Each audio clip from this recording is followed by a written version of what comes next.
Hello everyone. Welcome to the Lightning Ball channel. If you haven't yet subscribed to my channel, please do so and activate the notification bell. Your support fuels my continued efforts. In our previous episode, Rain and Misery joined the battlefield, marking the beginning of a new phase in the conflict. In this episode, Twilight Valentine, who had been lurking in the shadows, would be finally forced to reveal himself, and his power has grown to terrifying levels. We will discuss how Velzard acquired Lord of Envy and the circumstances surrounding Twilight's rescue. Additionally, we will delve into the tactical probing between Testarossa and Twilight before their confrontation. Meanwhile, Rain and Misery's teasing nearly drove Moss to his breaking point. Souka would provide some intriguing intelligence. And how would Rain view and rank Twilight, Diablo, and Testarossa in her assessment? So, let's get started. Velzard was immersed in joy. Though her expression revealed nothing, she was genuinely enjoying her battle with Guy from the depths of her heart.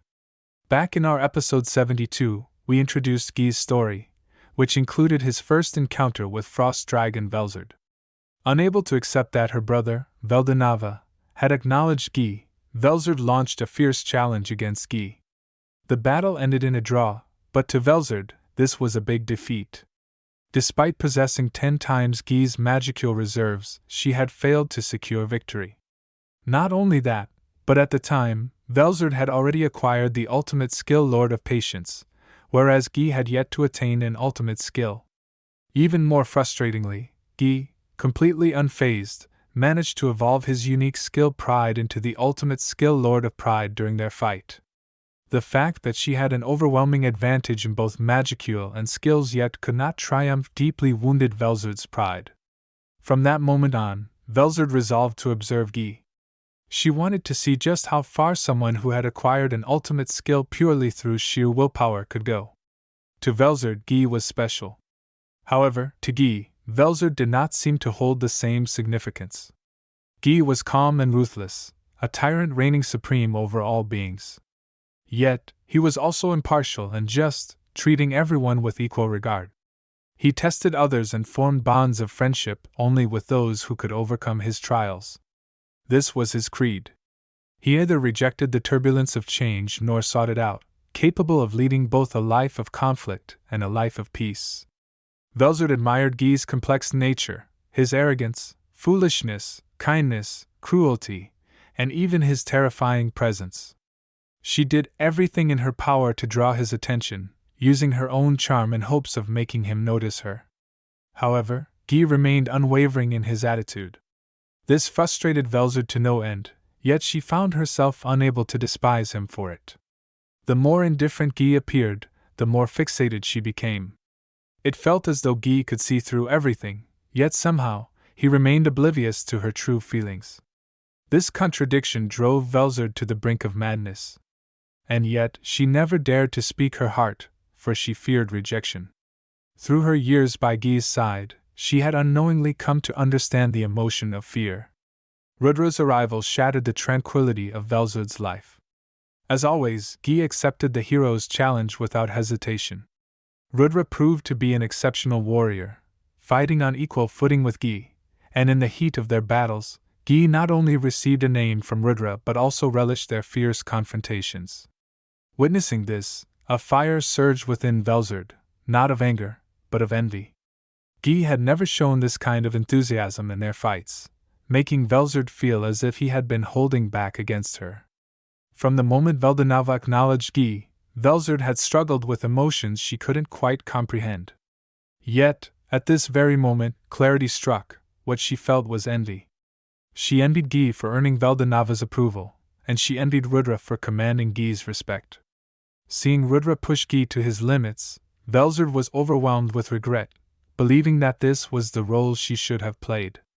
From the day that jealousy took root in her heart, Velzard had lived with a constant, gnawing frustration, masking her turmoil behind an indifferent facade while the flames of envy burned fiercely within. And thus, the great goddess of calamity was born. Velzard desperately convinced herself that if she became stronger, Guy would choose to stand by her side. These emotions crystallized with Rudra's arrival, and at that moment, her Lord of Patience underwent a fundamental transformation, reshaping into ultimate skill, Lord of Envy. However, Lord of Patience did not disappear. With her overwhelming mental fortitude, Velzard successfully concealed her newly awakened ultimate ability, ensuring that Guy remained completely unaware. Now wielding two opposing ultimate skills, Lord of Patience and Lord of Envy, she remained by Guy's side, awaiting the perfect opportunity. As the Tenma Great War unfolded, Feldway's invitation struck Velzard as laughable. Michael's Lord of Justice held no sway over her for a simple reason. Her two ultimate skills existed in perfect opposition, neutralizing each other and preventing ultimate dominion from taking hold. Even so, Velzard chose to go along with Feldway's plan, as it granted her the opportunity to battle Guy seriously, without the pretense of playful skirmishes. Of course, there was another reason. A voice echoed within Velzard's mind, a voice belonging to her silent assistant, a figure whom Feldway had conveniently included in his schemes. This assistant had long devoted himself to fulfilling Velzard's deepest wish. The origins of their partnership traced back to an impulsive decision made long ago when Velzard had saved a dying being. This individual had not only lost his material body but had also suffered the complete destruction of his spiritual body, leaving behind nothing but an astral form. To Velzard's surprise, he later became a remarkably useful strategist. Shamelessly admitting his desire to study true dragons, he had been granted free rein by Velzard, who, rather than stopping him, treated him as a trusted aide. Over time, they developed a long-standing relationship of coexistence. Now, however, even the presence of this assistant had been effortlessly exposed by Testarossa. A smile appeared on Velzard's face, an acknowledgement of Testarossa's remarkable abilities. Meanwhile, the assistant, somewhat disgruntled, lamented that he had hoped to operate freely in the shadows a little longer. Yet, with his pseudo-dragon body now fully completed, the time had come for him to reveal his true strength. His demeanor, however, was notably more subdued, an undeniable sign that past failures had left him deeply humbled. With the stage set, the assistant, now wielding the power of his pseudo-dragon body, emerged from the shadows to face Testarossa. Thus, the battle took yet another dramatic turn. Guy confronted Velzard, while Testarossa faced off against Velzard's enigmatic assistant, leading to yet another clash that would shape the outcome of the war. Testarossa immediately recognized the identity of the man before her. He was a slender young man with an androgynous appearance. He wore a high-collared shirt with a bluish tint, layered neatly beneath a striking crimson suit. His shoes were white with gold trim, a flamboyant yet tasteful ensemble that maintained an overall sense of harmony. However, his most distinctive feature was his heterochromatic eyes, flickering with an eerie crimson and cyan glow, bearing a certain resemblance to Luminous, albeit with opposite gender and eye colors. Though Testarossa had never encountered this individual in person before, she could perceive his essence, a naive yet unhinged madness. From a face that inevitably reminded her of Luminous, she had little doubt that her assessment was accurate. The opponent before her was far more troublesome than she had initially imagined. With a playful smirk, Testarossa remarked that she had heard many rumors about him. In response, the man made no effort to conceal himself, expressing that being recognized by the White Queen was the greatest honor he could receive. Without hesitation, Testarossa directly addressed him, the divine ancestor Twilight Lord. The man simply stated that Twilight would suffice, as it was the name bestowed upon him by Veldanava-sama. Testarossa, in turn, remarked that Testarossa would do, since it was the name given to her by Rimura-sama. Smiling at each other, their words clashed, and in the same instant, both released an overwhelming killing intent. Regarding divine ancestor Twilight Valentine, previous stories had mentioned him multiple times. References could be found in episode 73 and episode 107, so further elaboration was unnecessary here. Twilight commented that Testarossa was indeed a fine name, but he hadn't expected that, aside from Emperor Rudra, there would be another fool who would dare to name a primordial demon. Of course, as readers knew, that so-called fool had not stopped at naming just one primordial demon. Hearing someone refer to her revered Rimura-sama as a fool, Testarossa's fury was inevitable. This was a blatant provocation, an outright transgression against her bottom line. Without hesitation, she unleashed a murderous aura, making it abundantly clear that she despised Twilight Valentine. Yet, Twilight merely brushed off her hostility with a smile, shamelessly remarking that he actually liked Testarossa. After all, she was a perfect research subject. During the battle between Velzard and Guy, Twilight had attempted to scout the battlefield for opportunities. However, Guy's overwhelming strength made it impossible. Any misstep would have immediately exposed his presence. But now, with his newfound freedom, he saw Testarossa as the ideal opponent to test his pseudo-dragon body in real combat. Naturally, the idea of indulging himself a little came to mind, and provoking Testarossa was a means to that end. Simply put, he didn't take Testarossa seriously, though he himself remained oblivious to that fact. Despite her burning rage, Testarossa maintained a clear separation between her intellect and emotions, continuing to analyze the situation with icy composure. With a taunting smirk, she declared that, unlike Luminous, she would ensure Twilight Valentine was utterly annihilated this time. It was both a proclamation and a test. According to what Testarossa knew, Twilight had perished at the hands of Luminous Sanctuary disintegration, leaving not even a trace behind. This was common knowledge. Even for primordial white Testarossa, a direct hit from such an attack would be nearly impossible to survive. Rain had personally witnessed the entire event and could testify that Twilight had indeed been killed. Yet, this raised a perplexing question: how had Twilight managed to return? If it were something akin to parallel existence, then given Twilight's foul personality, he wouldn't have remained dormant for so long. Moreover, only a handful of beings were capable of wielding parallel existence. Even Veldora-sama and Rimuru-sama had not been able to use it flawlessly, as it was one of the most advanced and difficult abilities to master. Rain's ability, Mist, did allow for multiple bodies, but all of them remained within a visible range, ruling it out as a possibility. To Testarossa's knowledge, only Velbrind and Sue could perfectly control parallel existence. Even in Sue's case, however, there were hidden conditions. He merely entrusted his core to Benimaru, allowing him to control two bodies from a divine perspective. The true difficulty of parallel existence lay in the division of consciousness. For example, Rimuru, due to Seal's existence, was unable to split his own consciousness and thus couldn't use the ability. However, if Rimuru were to apply the same method as Sue, his connection with Veldora might allow him to utilize parallel existence. But for the two of them, such an effort was entirely unnecessary, as they functioned as mutual safety mechanisms. As long as one of them remained alive, the other could be resurrected even after being completely erased. If Vega could fully master his evil dragon beasts, he might achieve an effect similar to parallel existence, but Testarossa lacked any intelligence confirming this possibility. Thus, she concluded that the only being truly capable of mastering parallel existence was Velbrind. As for Twilight Valentine, Testarossa believed he most likely didn't possess such an ability. But even if he did, she swore to annihilate him completely this time. Now, let's shift to Rain's perspective. Upon laying eyes on Twilight, Rain's face twisted in disgust as she muttered that his ability to survive was even more tenacious than a cockroach. However, this comment unexpectedly unsettled Misery. Yes, Misery had a deep-seated fear of insects. Moss, overhearing this exchange, was utterly shocked. He had never imagined that Primordial Green would be afraid of bugs. But before he could process it, Souka, fearless in her ignorance, chimed in, casually speculating whether Testarossa-sama might also be afraid of insects. Moss nearly jumped in fright. Seeing his reaction, Souka quickly added that she had no basis for the assumption.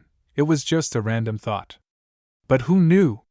Maybe it could be Testarossa's weakness. Moss stiffened, his eyes narrowing into pinpricks. He couldn't believe that this girl was actually considering the weaknesses of primordial demons.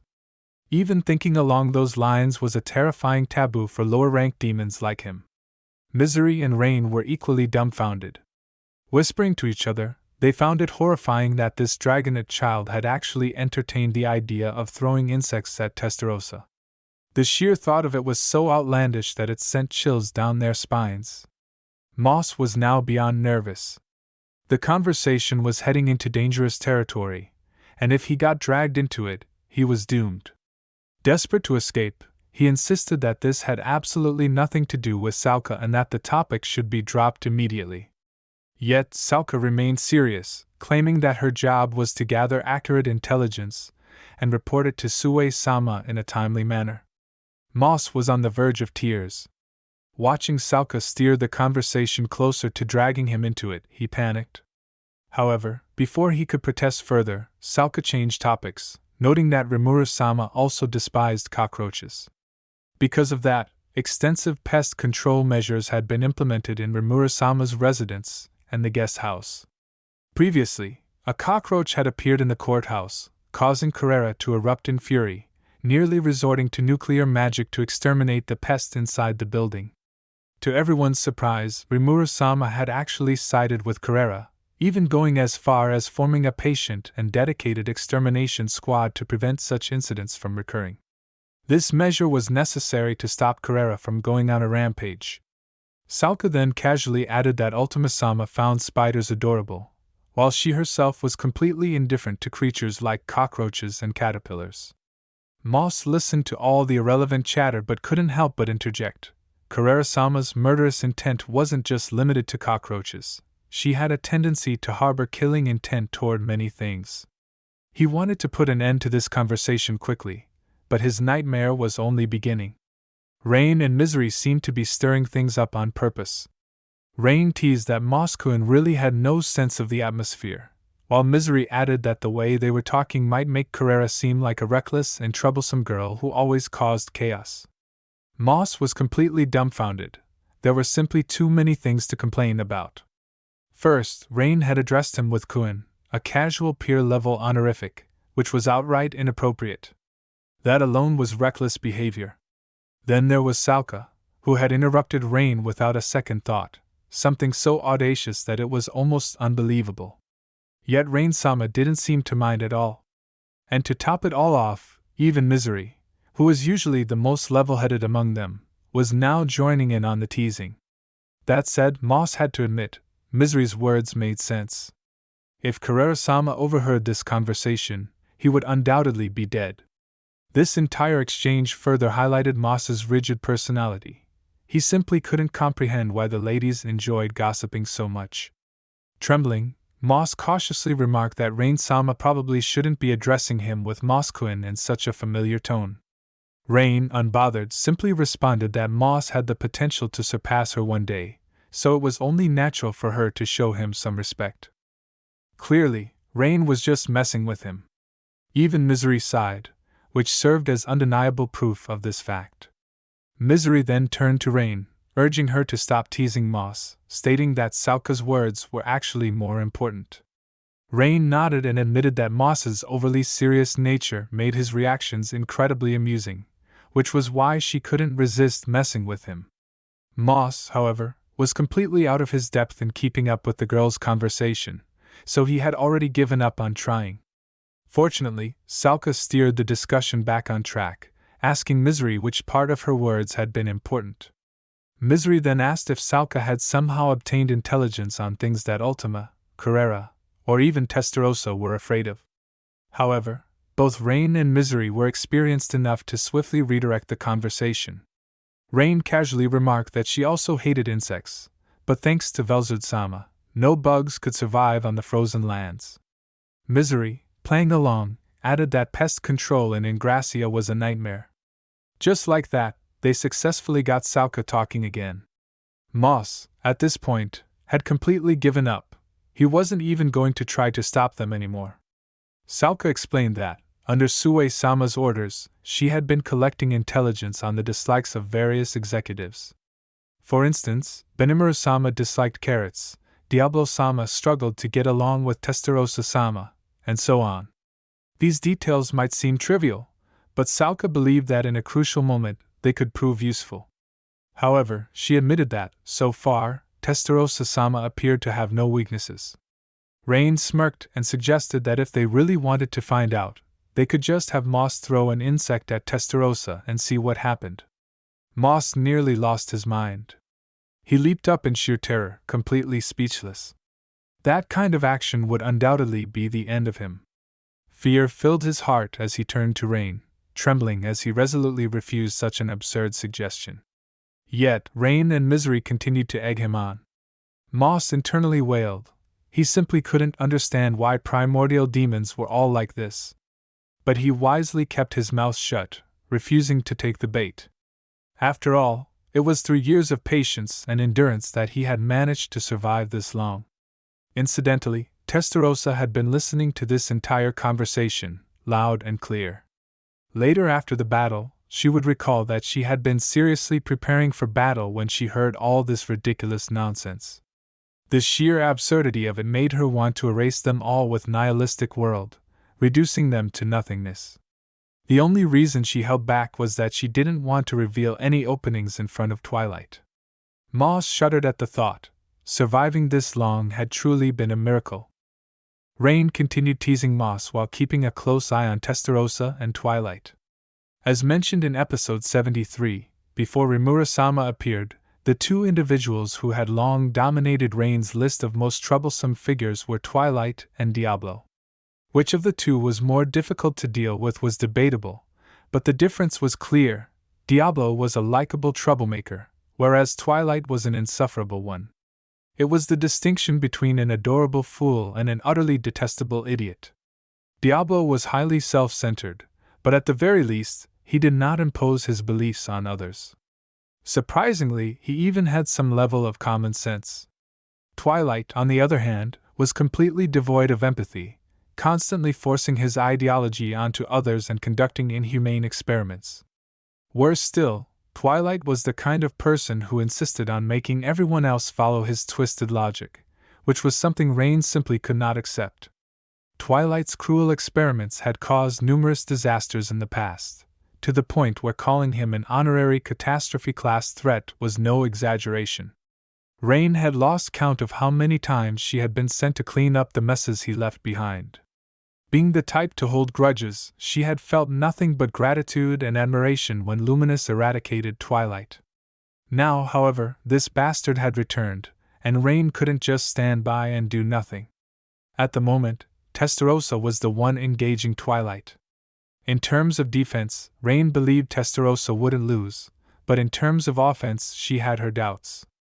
Twilight had gone through countless self-experiments, making him nearly immortal in the truest sense. Rain was deeply concerned that Testarossa wouldn't be able to completely annihilate him. As for herself, Rain had no illusions. She knew she was no match for Twilight in a direct fight. Even after her evolution with Rimura-sama's help, she had no confidence in winning. The most she could hope for was to buy time. Moreover, the current Twilight was far more elusive than before, and it was impossible to gauge his actual limits.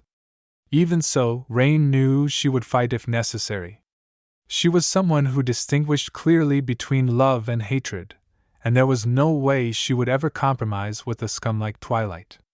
Playing along and making Twilight lower his guard was a necessary step in this battle, but considering all the trouble this would bring, she once again hesitated. All she could do now was place her hopes on Testarossa. Rain believed that Testarossa was too calculating to have lured Twilight out without a winning strategy, which gave her a sense of anticipation. Of course, from Testarossa's perspective, Rain's encouragement meant nothing, but Rain, feeling self-satisfied, assumed Testarossa would appreciate her support. With that thought, she put on an amused expression, ready to observe how this battle would unfold. Alright, that's all for this video. The reason why Velzard was not controlled by the Lord of Justice has finally been explained by the author. It turns out that Lord of Envy and Lord of Patience are two completely opposing abilities.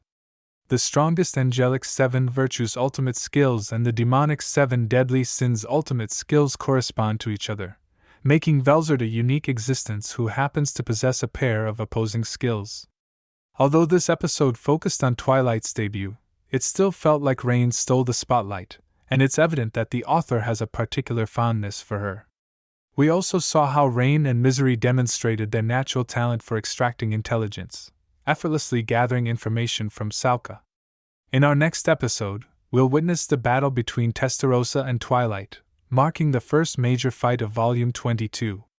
The story will continue to be just as thrilling. If you enjoyed this video, please like, comment, and subscribe. Your support is greatly appreciated. See you in the next one.